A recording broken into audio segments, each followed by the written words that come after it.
Namaste, my friends. My presentation today will focus on the conditions in India during and before our Indian ancestors came to Guyana in that semi-slavery condition of indentureship.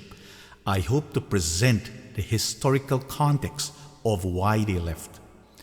The famous American historian Will Durant, visiting India in 1930, wrote, "The British conquest of India was the invasion and destruction of a high civilization by a mere trading company, the British East India Company, utterly without scruples or principles, careless of art and greedy of gain, overrunning with fire and sword a country temporarily disordered and helpless, bribing and murdering, annexing and stealing, and beginning that career of illegal and legal plunder, which has now, in 1930, gone on ruthlessly for 173 years. The India that the British East India Company conquered was no primitive or barren land, but the glittering jewel of the medieval world. Its accomplishment and prosperity, the wealth created by vast and various industries, were succinctly described by a British American Christian minister, J.T. Sutherland. And he wrote, "Nearly every kind of manufacture or product known to the civilized world, nearly every kind of creation of man's brain and hand existing anywhere and prized either for its utility or beauty had long been produced in India." India was a far greater industrial and manufacturing nation than any in Europe or any other in Asia. Her textile goods, the fine products of her looms in cotton, wool, linen, and silk, was famous over the civilized world. So were her exquisite jewelry and her precious stones cut in every lovely form. So were her pottery, porcelains, ceramic of every kind, quality, color, and beautiful shape. So were her fine works in metal, iron, steel, silver, and gold. India had great architecture also, equal in beauty to any in the world. She had great engineering works. She had great merchants, great businessmen, great bankers and financiers. Not only was she the greatest shipbuilding nation, but she also had great commerce by trade, by land and by sea, which extended to all known civilized countries. Such was the India which the British found when they came. At the beginning of the 18th century, as the British economic historian Angus Maddison has demonstrated, India's share of world economy was 27% in 1700, as large as all of Europe put together then. Let me repeat. India's share of the world economy was 27% in 1700, as large as all of Europe put together. By the time the British departed India, it has dropped to just 3%, just over 3%. The reason was simple. India was governed for the benefit of Britain. Britain's rise for 200 years was financed by its depredations in India. So you ask legitimately, how can a relatively small British trading company eventually conquer that great land? Well, you must be well aware of that political phrase, divide and conquer. Well, the conditions of division was very severe in India when the British traders came. They gained advantage of the collapse of the Mughal Empire and the rise of a number of warring principalities contending for authority across the 18th century India. The British had subjugated a vast land through the power of their artillery and cynicism of their immorality. Remember, the Mughals were the first Islamic conquerors of India.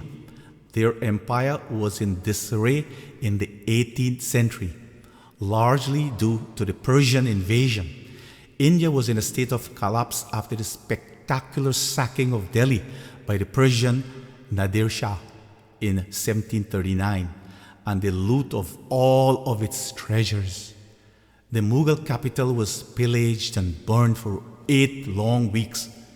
Gold, silver, jewelry, and finery worth over 500 million rupees were seized, along with the entire contents of the imperial treasury and the emperor's fabled peacock throne. Elephants and horses were commandeered, and 50,000 corpses littered the streets. It is said that when Nadir Shah and his forces returned home to Persia, they had stolen so much from India that all taxes were eliminated in Persia for the next 3 years. Amid the ensuing anarchy, the British pitted one rival Maharajas and Nawabs against each other by trickery and bribery. In August of 1765, the young and weakened Mughal Emperor Shah Alam II was browbeaten into issuing an imperial edict whereby his own revenue officials in the province of Bengal, Bihar, and Orissa were replaced with the British East India Companies. This international cooperation with its own private army and princes paying deference to it had now become a revenue-collecting enterprise.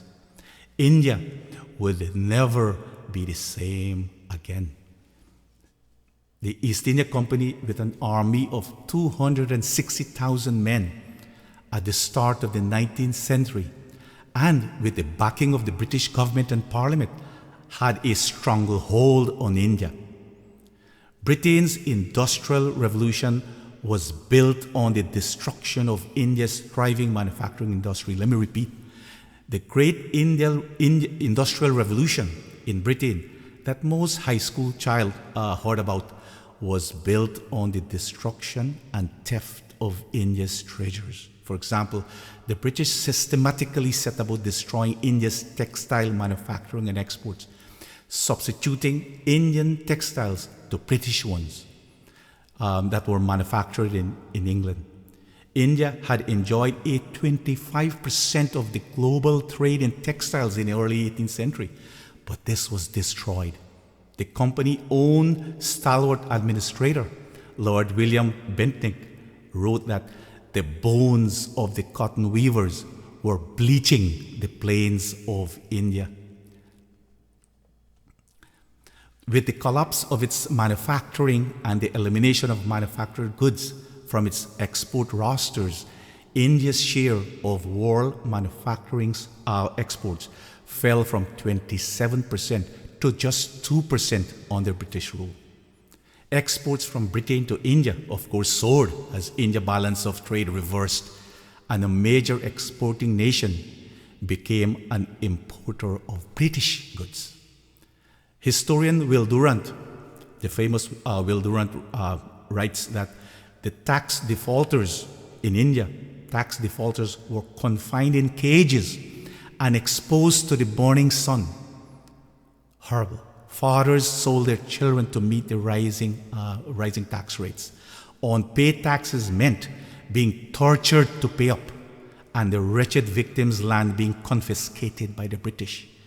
The East India Company created, for the first time in Indian history, the landless peasant, deprived of his traditional sources of sustenance.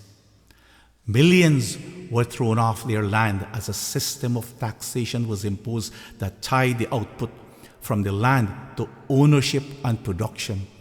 Many do not realize that the word loot entered the English language at this time, that it is a Hindi word from the Bhojpuri dialect. Some who resisted the British depredations were pacified by various means, the most popular being uprooting the rebels and relocating them into some remote and desolate region. In fact, the Indian immigration of the first decade into Guyana came from Chota Nagpur, which has been relocated. Those rebels have been relocated there. into those hills because of sustained anti-British activities. As English writer and art historian, man of letters, Horace Walpole sneered in 1790 in Britain, "What is England now but a sink of Indian wealth?" Irish British political philosopher and historian Edmund Burke, by the way, my political hero. I studied him a lot. In an opening speech in British Parliament at that time, accused the East India Company of cruelties unheard of and devastations almost without name, crimes which have their rise in wicked dispositions of men in avarice. He described colorfully, in painful details, the violation of Bengali women by the British tax collectors. They were dragged out naked and exposed to public view and humiliated before all the people. And let's now switch to the monetary front, economic front. The steady depreciation of the rupee was a deliberate British policy.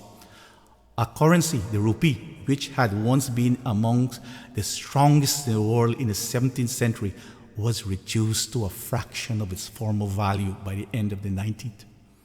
So in recent memory, India has been considered, we all heard India is such a poor country, an economically pitiful place, and people who say that with the unconscious, implicit bias and belief that it was caused by the Indians themselves. Now you know the truth.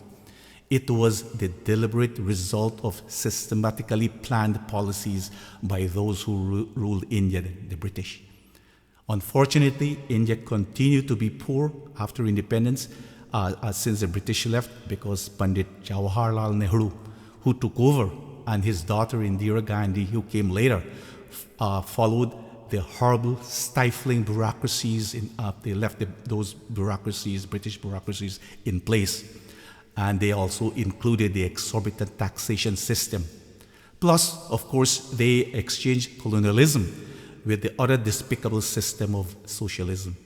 I hope this little exposition was helpful to you. I will continue next time with the conditions of the indentured when they came to Guyana. Namaste. Thank you.